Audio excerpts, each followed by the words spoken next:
Sumi sir.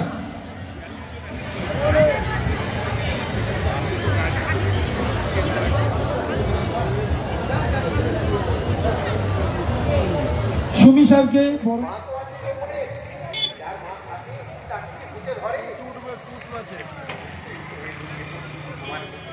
সবাই মিলে যাতে যৌথভাবে মানুষের সুন্দরভাবে যাতে এই পর্যটক কেন্দ্রে এসে কোনো অসুবিধার সম্মুখীন না হয় তার জন্য আমরা প্রত্যেকে ব্যবস্থা করি।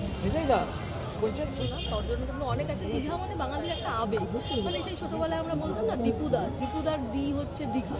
তো দীঘা সেটা আলাদা একটা মাত্রা যোগায় পর্যটন কেন্দ্রে। সেক্ষেত্রে আজকে বড়দিনের থেকেই এতদিন ধরে বাচ্চাদের পরীক্ষা চলছিল, একটু ভিড়টা কম ছিল, প্রচুর ভিড়, প্রচুর পিকনিক করছে সবাই, বেশ আনন্দ উৎসবে হুল্লোড়ে মেতে উঠছে, ফ্যামিলিগুলো আসছে সবাই। আর দীঘাকে মাননীয় মুখ্যমন্ত্রী আমাদের মমতা বন্দ্যোপাধ্যায় ম্যাডামের নির্দেশে দীঘাকে আগে যতটা ছিল তার থেকে আরও সুন্দর করে আমাদের জেলা শাসক শ্রী পূর্ণেন্দু মাঝি মহাশয়, আমাদের ডিডিএম স্যারেরা, আমাদের এসডিও স্যার, আমাদের ডিএসডির এক্সিকিউটিভ অফিসার এবং সবাই মিলে দীঘাকে যেভাবে আরও উন্নয়নের দিক থেকে সাজিয়ে তুলছেন যাতে পর্যটন কেন্দ্র হিসেবে দীঘার স্থান আরও অনেকটা এগিয়ে যায়, সেই প্রচেষ্টা চলছে। এবং পর্যটকরাও, আমি বিভিন্ন জায়গায় আমরা ঘুরে তাদের সাথে কথা বলে দেখেছি, তারাও খুবই খুশি এই উদ্যোগে, আমাদের মাননীয় মুখ্যমন্ত্রী ম্যাডামের উদ্যোগে যে দীঘাকে আরও নতুন করে সাজিয়ে তোলা হচ্ছে। সমুদ্রকে তো আমরা আর ভেঙে চুরে সাজাতে পারি না, আমরা সমুদ্রের সৌন্দর্যায়নকে আরও যাতে সৌন্দর্য করা যায় সেটার চেষ্টা করতে পারি প্রশাসনের পক্ষ থেকে, আমাদের জেলা প্রশাসন থেকে সেটারই প্রচেষ্টা চলছে।